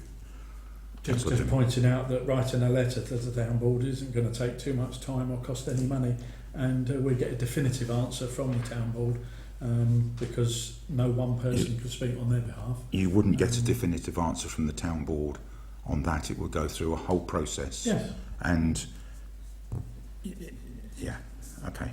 I think it's worth a try, because at the moment it could lead to a project, and I hope we get some guidance from these people that have got this millions of pounds worth of money to sort of say how we could package this in a way where they can help us out with this. The Twittons and the footpaths around Bexhill are disastrous. They are not being maintained properly, and you have made the point that it's what East Sussex County Council should be doing and renovating. They're clearly not to the extent that we want them to. If we want to make our town welcoming and we want to make our people healthier by walking through the Twittons and footpaths within our town, we have to do something about it. So the way to do something about it is either get off our own backside and clean them ourselves, which clearly happens in some places but not overall, or approach the people that have got the money that can actually do it. And this is one way of doing it, just approaching the people and asking them, can you see how we can look at evolve a project in which we can renovate the Twittons around Bexhill. That's all I'm asking for. So I understand that, but the opportunity was from full council and that wasn't on the list of things. So there's nothing to stop you if you want to do that as a member of the public writing to the town board. Anyone can It write. was on the list, it wasn't chosen to go forward. Whoever sifted through the list didn't choose it to go forward, so it was on the list. There's nothing stopping this council from making a proposal and just picking up the phone and asking someone. If the Twittons and footpaths are as bad, isn't it for town councillors within their wards to lobby the county councillors to fix them? Because I've seen where I live, not where I'm a ward councillor, but I've seen the county councillor there meeting people and getting alleyways cleared, and he does that on a regular basis. So East Sussex County Council do have the funds to do it, they do have the resource to do it. You just have to engage with the county councillor to get them to meet the steward on site to get it cleared. So I would suggest there should be some pushback before we apply for potential funding to each town councillor to lobby their county councillor to visit any footpaths and Twittons in their ward and arrange a schedule to get them fixed. The funding of it is a separate matter, because if it's not working, that's East Sussex County Council's responsibility, is my view, and that's taking away my town board hat. To be honest with you, you could say that about every single thing the town board's going to get involved in. It's somebody else's responsibility. It is. But they haven't got the money to do it. And that's because the town board are generally have the major amount of money on capital projects, not repairing. So, and that's why revenue is repairing, and the town board isn't there to repair something that's broken. It's there to do major projects to get better use of and to put more facilities into the town. So it isn't something, I'm sure, that the town board would, it would be very low down on the list of about 90 odd options that they have at the moment, when we've got the opportunity as ward councillors to go to our county councillors, if there are Twittons and footpaths, and badger them to get the steward to meet them there and get a course of action as to how to clean them. That's what I would suggest we should do with it.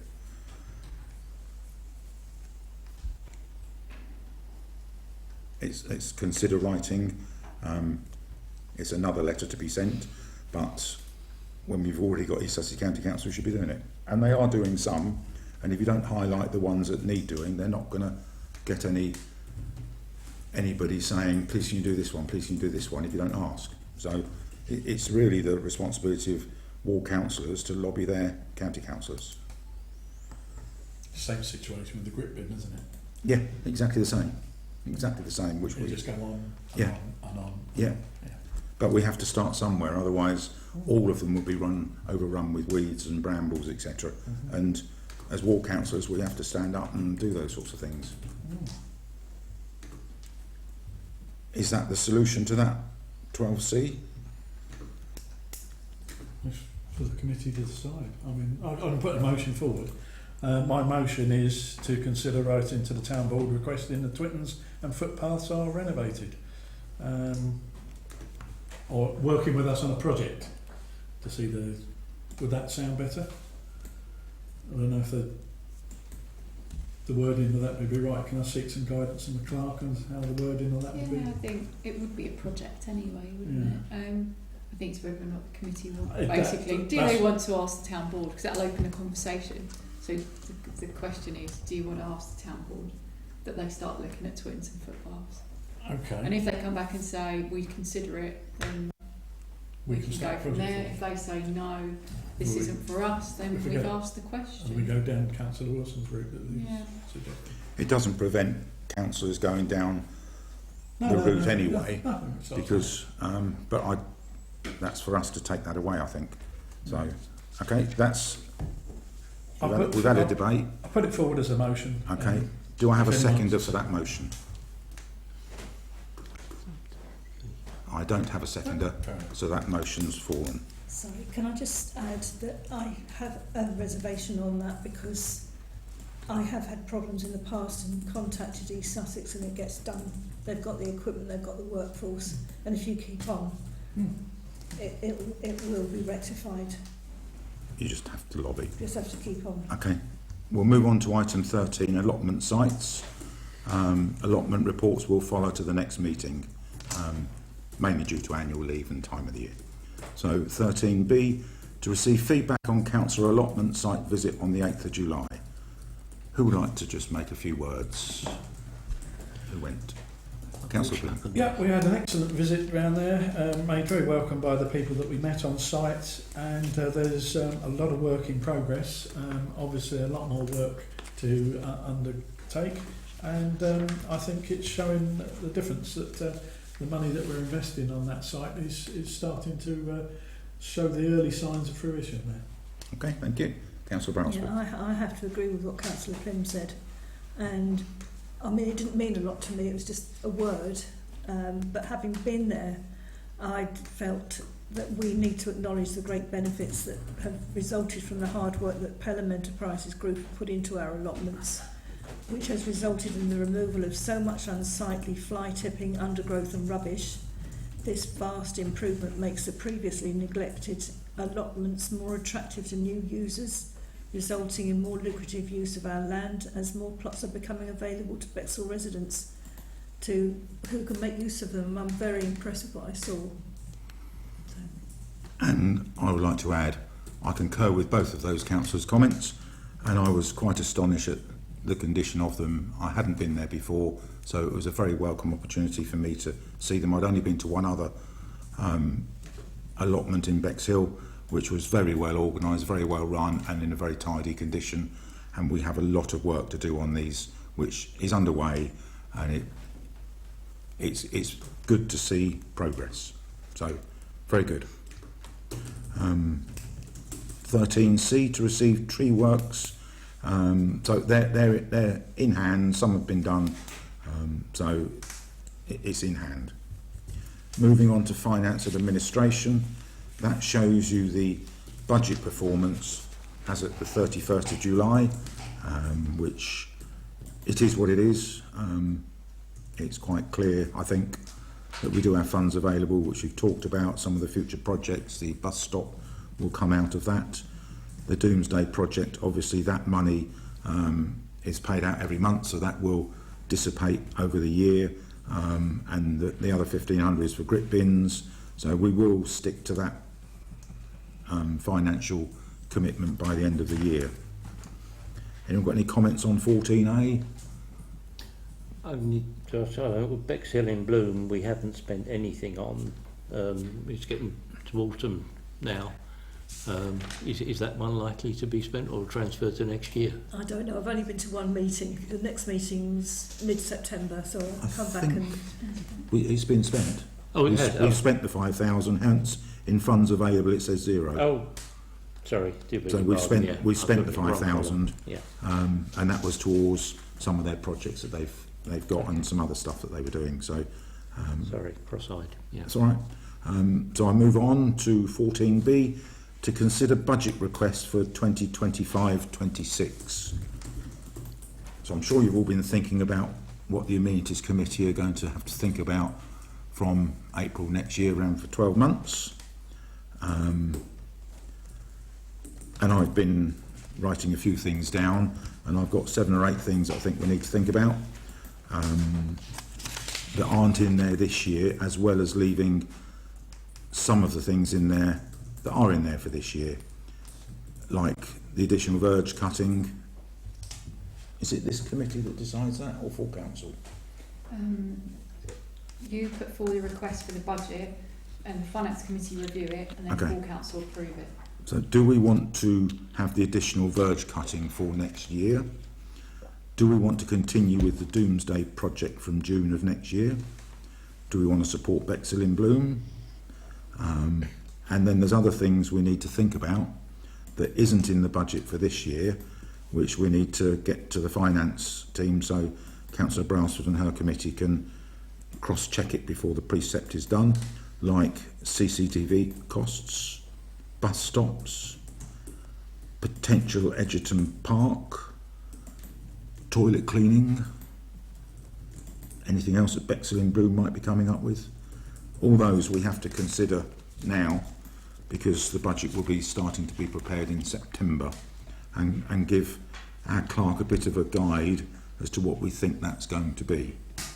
So we've got a little bit of a guide from what is already in there.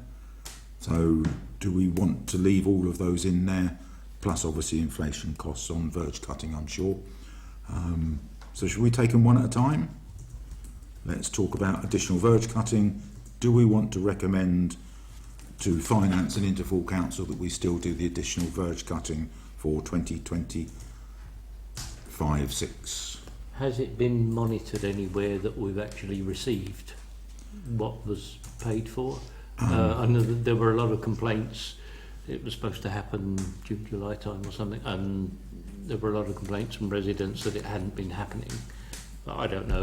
So there is a link on our website that links directly to East Sussex County Council, and they update it when the cutting is done. It's really for town councillors to ensure that that is adhered to, and residents to go to the town council to say it has been done, it hasn't been done. I do it where I live, and in the ward that I look after. So as far as I'm concerned, I haven't heard that they haven't adhered to their agreement. I've not seen anything on social media. Nobody's contacted me directly, and I have checked on the link, and every cut there was a slight problem with the weather, and after the no-mow May, that caused a bit of a delay, and they were running a couple of weeks late, but they've caught up as far as I understand. So it's for us to decide whether we want to recommend additional verge cuttings for next year. Councillor Glim. Yes, I say we recommend we continue with the additional verge cutting. Is that a proposal? That's a proposal. Seconder for that, please. Councillor Brailsford. All those in favour? So that's carried. That it may be more than that with inflation, etc., etc. Doomsday project. So his contract starts on June. So he's covered. The salary is covered round until the end of May. So it's whether we want to put money in the precept for the third of 3 years, because it was a 3-year contract that was agreed by the previous administration. So do we want to continue with that, Councillor Glim? Yes, I think it would be churlish to stop it on the third year of its 3-year lifespan, and so I'm fully in favour of continuing for the third year. Any other comments? I agree. Okay. All those in favour of agreeing to that, continuing for his third year, will show. That's carried. Bexhill-in-Bloom. Do we want to put any money in the preset for Bexhill-in-Bloom? We have no idea what they've got planned for next year. They haven't come to us for any money. They do have the option of using the grants process, but do we want to support them, because they do an awful lot of work within Bexhill, and without them it would look much less attractive than what it does. But does that need £5,000, or how much? Councillor Brailsford. Yeah, I'd like to say, I mean, I'm not a gardener, no, and they are aware of that. I'm more interested in administration, but they do work very hard, and they do contribute a lot to our town, which is why I was asked to go on the committee, and I accepted that, and I would help them in any way that I could with the work that they're doing. So I'd like to see them maintained on our list. They have gone for a national award this year as well. Yeah. So clearly the support we've given them has spurred them on and helped them. They are always looking for volunteers, so anybody who watches this recording, if you wish to volunteer, Bexhill-in-Bloom, please. Do we want to put 5,000 in? Councillor Plim. I think with the title there, Bexhill-in-Bloom projects, one of those projects we're still waiting to feed back on, and that's the Bee Stops project. Yeah. And so therefore I think it would be wise to keep the £5,000 there in order to make sure that we've got some money put aside for that Bee Stop project. Okay. So leave 5,000 in for 25-26. All those in favour? Yeah.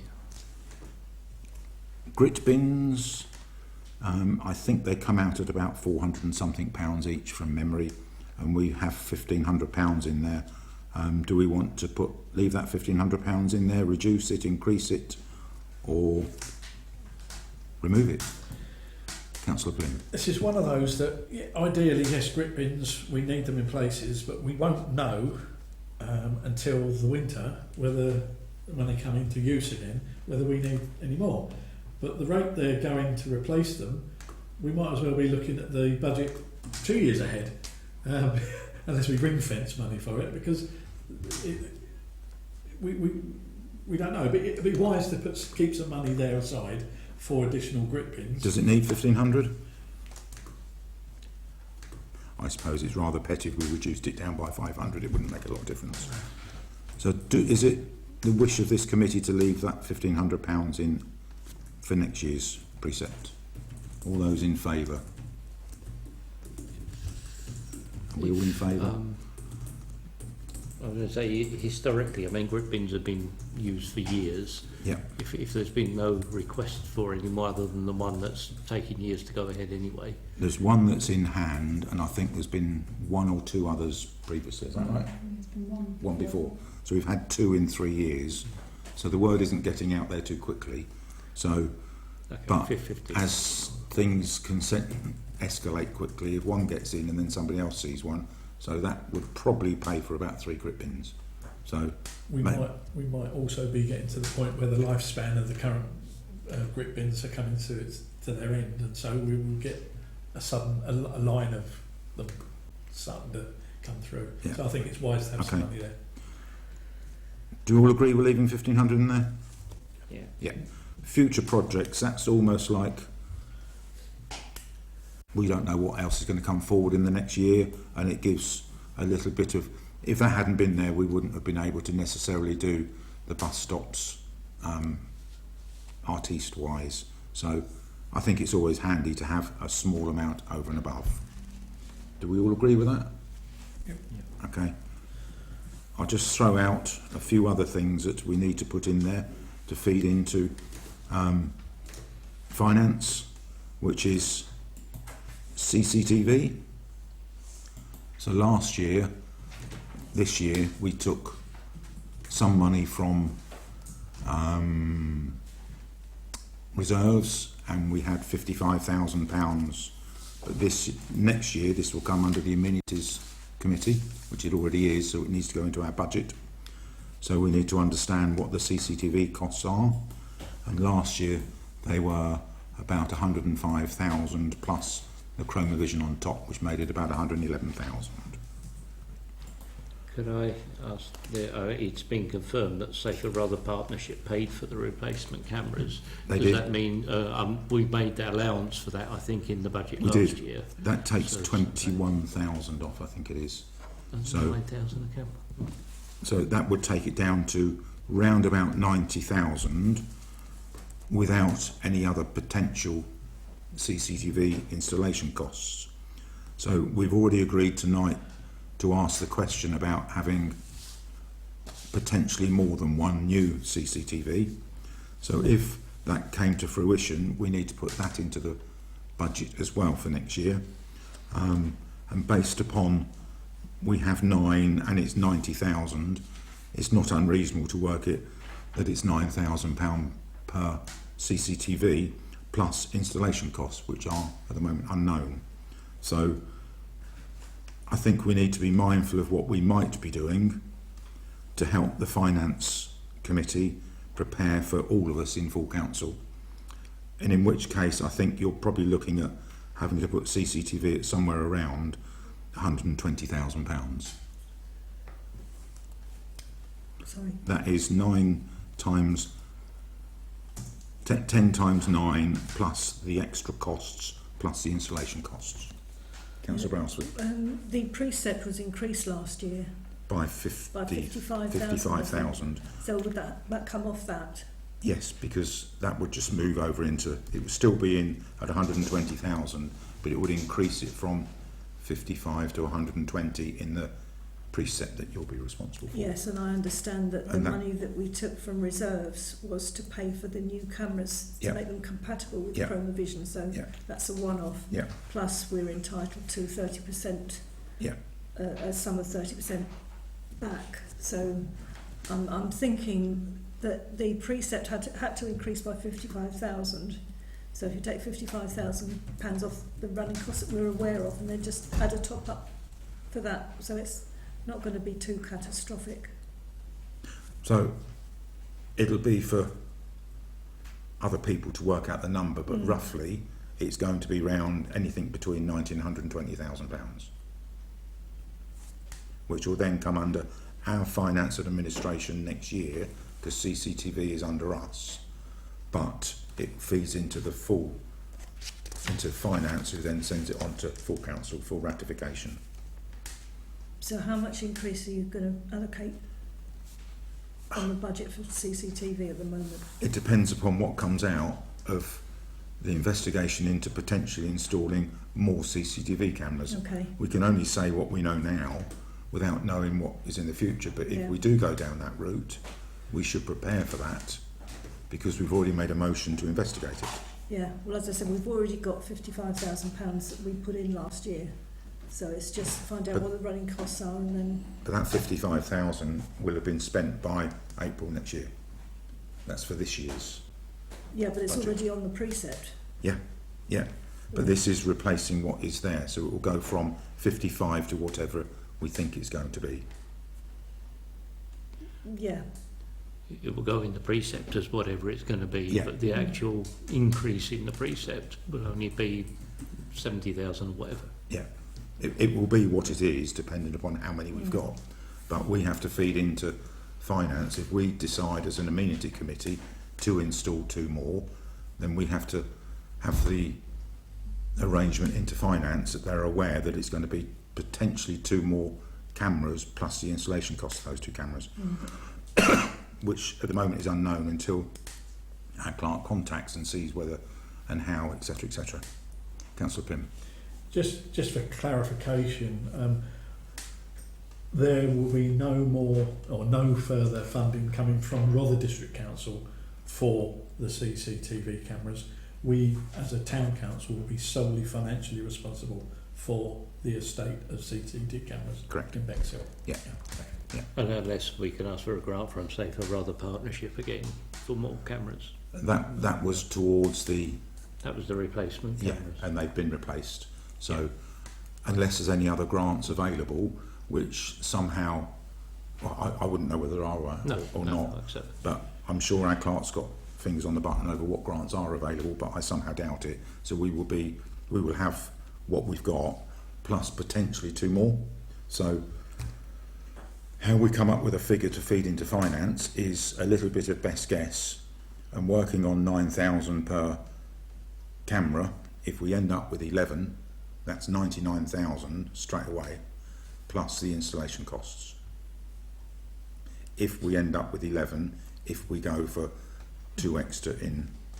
So I think you're going to have to say probably £110,000, because if you only do 9 times 9, i.e. the existing, then you won't have any finance if we are able to put 2 new ones in Edgerton Park, or more than 1 I should say, because it was plural. So if you put 110 in, then that would be probably sufficient to allow some expansions, depending upon what the experts say on whether it is Edgerton Park or somewhere else, wherever is more needed. So that will give us flexibility. What do people think about that? It's double what it is this year in the precept, but that's because we took money out of reserves last time. I don't know, the maintenance cost is just under £7,000. Yeah. Is that per camera? That's the Chromovision maintenance costs. Yeah, then you have based on that. I'm just looking at. Then you have the police costs of the monitoring, the DPA work, which is Yeah. shared across lots of councils, and everything else associated with it. In round terms, it works out at £9,000 per camera. So if we've got 9 nines are 81. If you want to add 2 more to it, That's another 18, which takes it to 99. If you add some more on for the installation costs, you're going to have to say probably 105 to 110,000. If you only do 9, then that means if, when we do the work on potentially installing 2 more, you're then going to have to take that money from general reserves or wait a year until the next precept. That's the risk. So I would suggest that we put forward 110, because then that gives us the flexibility of being able to do it. Councillor Plym. Just, I wonder if I could ask the clerk a question with regard to funding CCTV cameras. Through the process of looking into additional CCTV cameras, are there any other avenues of funding that we could perhaps look for to offset the costs? And are you instructed so far to actually look for those costs, or would you need us to ask you to look for further cost funding avenues? So for your existing cameras, it's unlikely we'll get any, because that's revenue costs now. Yeah. So we've got those cameras, they belong to us, we're paying. Yeah. Technically, Yeah. we're paying. So we wouldn't be able to get grant for the existing costs, but for the new cameras, we could certainly look at safety grants. The Okay. police do little top-up grants, Rother do a grant. So we could look, if you want me to put in brackets that we'll seek funding for any new cameras, we can always try that. Would you need a motion to go through for this committee? No, for that, I or can will that take be it. part I'll of the take it remit? off the back of this, Yeah, and I'll okay, put it in right, as thank a. you. We'll continue to seek external funding. Thank you. So another thing that we need to think about is toilet cleaning. In round terms, currently we pay for Devonshire Square, and we will be paying for one down the seafront, and there's potential for 2 other toilets that we might end up paying for next year, which is the Changing Places one and the potential new one next to the museum. So you could end up with cleaning costs of 4 toilets. The rough costs are per toilet, with what we know now, is, can I say how much it is? Yeah, 8 to 900 a month. So if you multiply it up, you're looking, it's probably 900 a month. Multiply that up, and we don't know the answer to this because it is more expensive per toilet if you have 1 toilet than what it is if you've got 4 toilets to clean, because they can clean 4 toilets in the one area, it becomes cheaper per toilet. So in rough terms, I've calculated that it's going to be somewhere around £12,500 per toilet. If you had 4 separate toilets, there's 4 separate cleans. It may be less than that, but we don't know that until we have those conversations. So 4 times 12.5 is 50,000. So I think we should be preparing and telling finance that the toilet cleaning should have a budget of 50,000.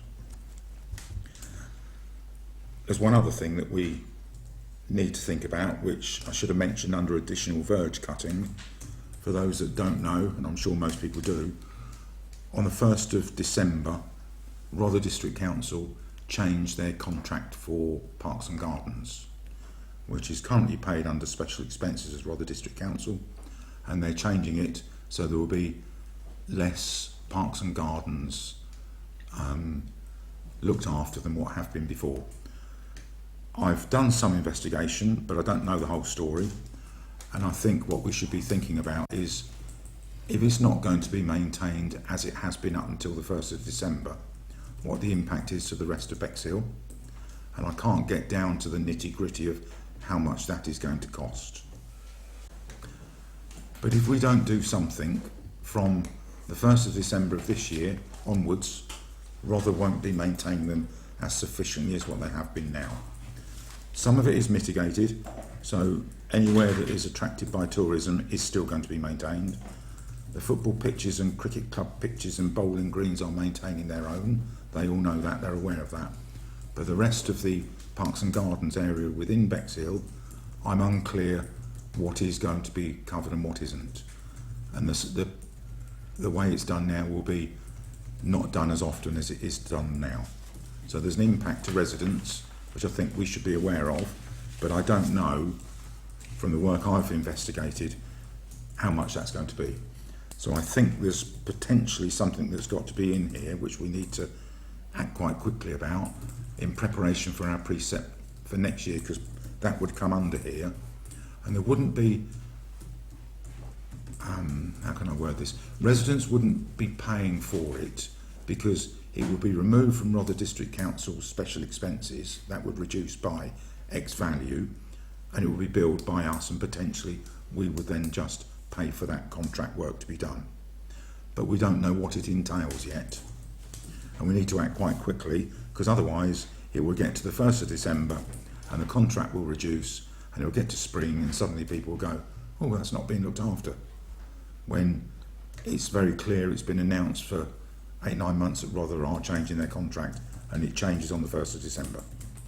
So I think there's a little piece of work that we might have to ask our clerk to do, which is to contact Rother Council to ask, just in Bexhill, because all of their documentation is around the whole of Rother, and it's a 154-page document, and it's very difficult to extract what is relevant to Bexhill. But I think we should ask our clerk to somehow, before our precept is prepared and put to full council, to add that into this amenities finance and administration, to then feed into the finance committee, because otherwise Bexhill will not be maintained as it is now. I've talked a lot, my voice is going. Does that make sense, fellow councillors? Councillor Blim. Yes, and I was just about to ask you if we can ask the clerk whether there's any information come down from Rother regarding this at all. I can answer that for the clerk, which is no, because they've made their position clear. They're not. It's up to us what we want to do, and up till now we haven't done anything. Councillor Brailsford. Yeah, well, on that basis, I'd like to know what that they're saying what we want to do. We need to know what they're not going to do before we can step in and cover it. Exactly. And it's all very ambiguous at the moment. We do not 100% know what they're not going to do. And how much they're going to reduce the precept. And we don't know how much it's going to Special cost. expenses. Yeah. I mean, the special expenses should surely take it up until April. It's their problem if they're going to change the contract from December. So the special expenses is an annual, and they will have spent most of their money on parks and gardens up to the 1st of December. So they won't do any adjustment on their special expenses for this financial year, because they've spent their money through the ID Verdi contract and all the grass cutting and bowling greens and all the rest of it. So it's really it will impact us in spring when things won't be done as we have seen them for many years. So correct me if I'm wrong then. We have a body, a district council, that is going to not continue with the Parks and Gardens contract. They have done service deals with various groups around the town. Yep. And they are not letting us know what they're going to not be maintaining next year. So how can we set a budget? Just to be clear, it's not maintaining. They've reduced. Reducing, sorry. They've reduced the contract down. So whereas, as an example, the grass would be cut down to 3/4 of an inch, it'll be somewhere around 1.25 inches. But we don't know the scope of that. No. So how can we set a budget for something they are not informing us about? So It's very disingenuous of the district council not to let the parish councils and town councils know what is going ahead for the next financial year. Please raise that at your next leaders meeting. So I think I'm happy to raise that, and I know what the answer will be. It is in the public domain. We're all aware of what the district council. I've known of this, which is why I'm discussing it now, because it's getting to the finance and the budgeting time, and I don't want the town and the town council to not have anything in place financially to keep it in the condition it is now. And that's the risk that we have now if we don't do something. But we don't know what we need to do without asking the question. There we are. Hence why I've suggested that we should ask our clerk to ask specifically what isn't being done, or what are the changes to the ID Verdi contract, and how much would it cost to cover the cost of those changes being at the same standard. Because they may be considering laying people off Mighty Verdi because they won't be cut so often. I don't know, I don't work for other district council, but we need to react very quickly. Councillor Bransford. Yeah, I'd like to maybe request that we saw their figures, that we could have sight of their figures for last year to give us an idea what the expenditure level was. And that will give us an idea about what we're expected to do. I mean, we're not psychic. We need figures as a starting point to assimilate what we're required to do. The difficulty is finding the figures on Rother District Council's website. It is there, I've seen it once and I can't find it again. So we should use the correct channels, which is to ask our officer to ask the question as to what the changes are, how much it's going to cost to leave those changes in place, etc., etc. Yeah. And then build that And into how the much finance they're and going add to that in. reduce the special expenses by. Yeah, Well, can I, sorry, Councillor say, just, I'm probably being a bit basic here, but I googled special expenses Bexhill on Rother District Council, and I had 1 year's figures and the next year's figures, and it increased. it did. It increased So by about that, if I 6%. could do that, and I mean, I'm not all that keen on multiple choice websites, especially Rother's, it's like negotiating a maze to me. But I mean, I got that information, screenshotted it, and that's my starting point. Yeah, and we know. And I want to know the breakdown for that before. So the breakdown is in the report that is in the minutes of the various committees that have discussed it, and you have to go through the calendar to find it. And I found it once, so I can't find it again, which is really annoying. But it is there, and it's in this 150-page document. So I'm not going to waste any more of my time. We should use the official channels, which is to ask our clerk as an officer Yes, I would to like, contact. if possible, and I'd be quite willing to devote the time to go through a 150-page report to find out exactly what the facts are. If So- that's what it takes, I'd do it. That would be I'm a for. resident as well as a So councillor. that would be for the Chair of Finance to look at that through that committee. We would just need to recommend what we need to put in there if it is something this committee thinks we need to think about. Well, whatever it takes, I'll roll the sleeves up and do it. Could I just ask whether the clerk has got enough of a motion formed here in order to go forward, and does it give you enough scope to get the information that you require to present to the financial officer as we go forward? So I'm doing a list of each thing you've asked for. So for parks and gardens, I've called it top-up maintenance, and I've put a figure should be obtained from Rother District Council on the cost of maintaining the current contract levels. Yeah? So I'm going to write to Deborah and ask her, what is it you're cutting out? And if Yeah. the town council funded it, how much would we have to pay Yeah. Thank for you. that difference? Yeah. Yeah. Yeah. And the proposed reduction in special expenses. They're not proposing to reduce special expenses. They would only do that if you were taking on the contract. Yeah. Right, so special expenses will be charged by Rother to Bexhill residents to cover the cost of the birch cutting contract. And the amount of special expenses they charge right now doesn't cover the cost of Bexhill's contract. So what they're saying is either the town council does all the cutting, raises the special expenses itself, and Rother stops Right. charging the Bexhill residents, was- or they will carry on paying, but the contract costs Reduces. more than the Okay, I current can special understand that expenses, for and then we birch would pay cutting. a top up to I was cover the looking at difference. the overall parks and gardens that they charge us about 700k for, and what they're going to do with that, because from what Councillor Wilson was saying, it sounded as though they were going to be cutting more than just the birch cutting. They are cutting some, but it's not clear what they are cutting. Yeah. So that's Need to why know. we need to understand what they won't be doing or doing differently. Because they're subsidising special expenses, because special expenses doesn't cover the cost of cutting the grass in Bexhill. Yeah. That's the Yeah, situation. we've paid the extra. Yeah, okay, for cutting grass. Okay. Yeah. And they've stopped. Have you got enough of a, So I've just put Parks and Gardens top-up maintenance. A figure should be obtained from Rother District Council on the cost of maintaining the current contract. and does that give you enough scope to get the information you require for the council to go forward? Yes, it does. Yeah, thank you. Assuming they reply in time for the finance and into preset, yes. Okay. Has anybody else got anything else we need to think about for amenities? Bus shelters. Bus shelters, yeah. So bus shelters, there's potential repairs, there's the cleaning of, and anything else that crops up.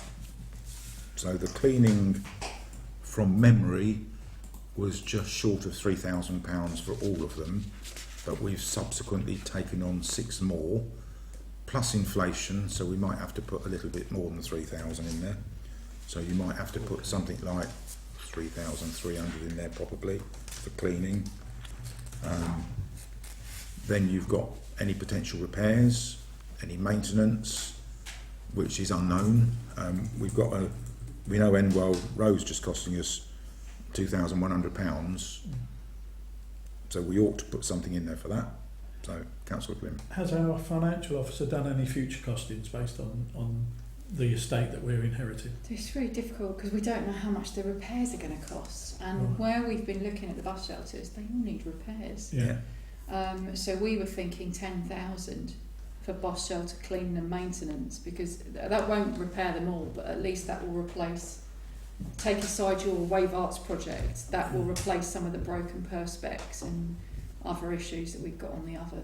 It would give 6,500 as a lump of money for maintenance. Because if it's only need 2 to go wrong, that's already taken like half of that. So am I right in saying that will start a programme of renewing bus shelters then?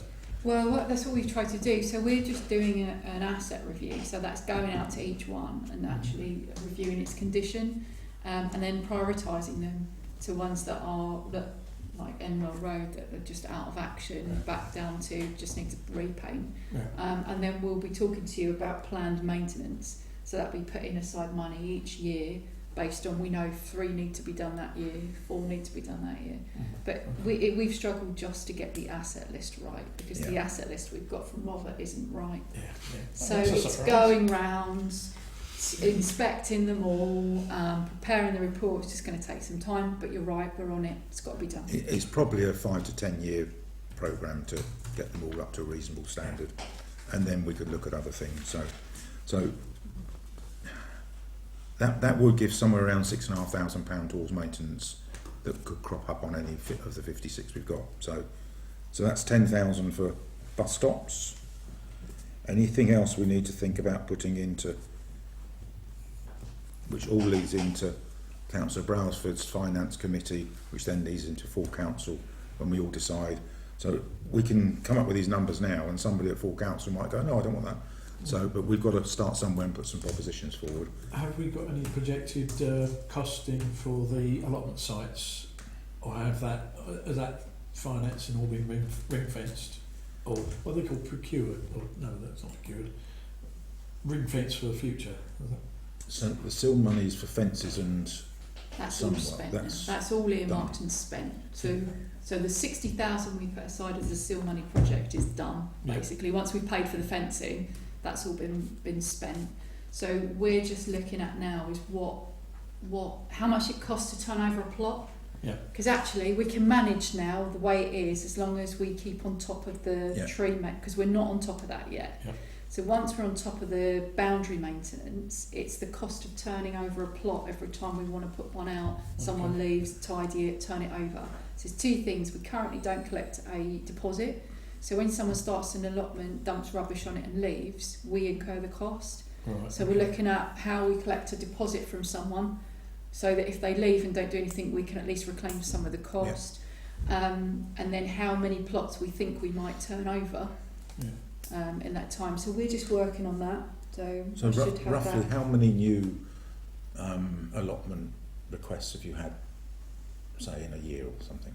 I haven't got those figures in front of me. I've had 3 in the last month. Okay, so it's increasing. But it depends, because if it's really good weather, everyone wants an allotment. If Yeah. it's raining, no one wants an allotment. So it really does depend like that. You know, if it's a really good spell and people sit on the TV, they sit on BBC, and then all of a sudden they're here. So it does depend. But I think If we'd like to give you an estimate, because also it's about managing those plots. We don't want to turn over too many, and we can't get people on, then we've got to turn them over again. So we'll give you an indication of that at the next meeting. Yeah, of what we And is that plan. in time for feeding it into finance? Yeah, so the budget, you've got another meeting before the end of the year.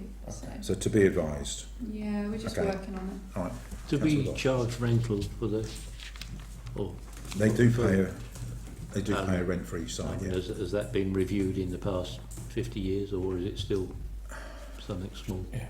It is a small amount because it is a community thing that I appreciate it's an amenity, but it doesn't create a great deal of income, but that's not the point of allotments, which it's about the community and building community spirit and all the rest of it. But generally you lose money on having allotments because it costs you more to run than what you... Yeah, I can understand that. I just wondered if it was sort of still, something 50p they charge from the war. Quite recently, and they are comparable with other borough and town council sites. It's comparison.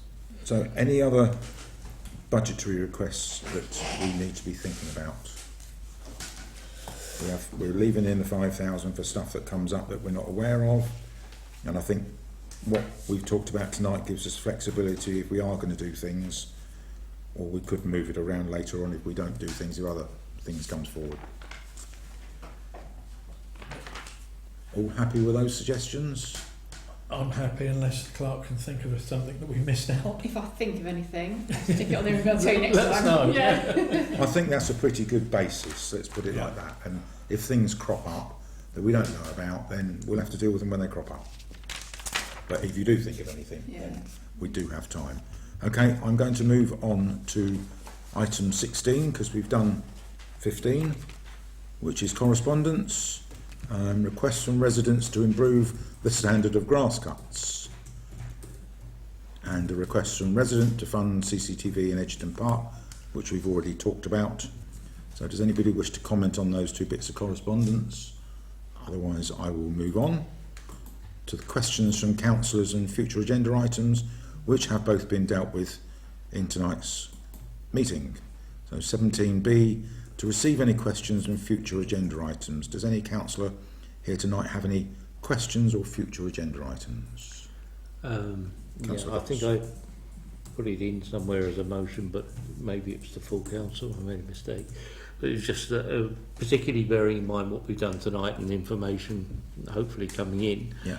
This committee should meet monthly rather than 2 monthly. 2 months is a long time, and things are coming in and changing all the time, and particularly going through the finance and this sort of thing. Okay. Councillor Pym.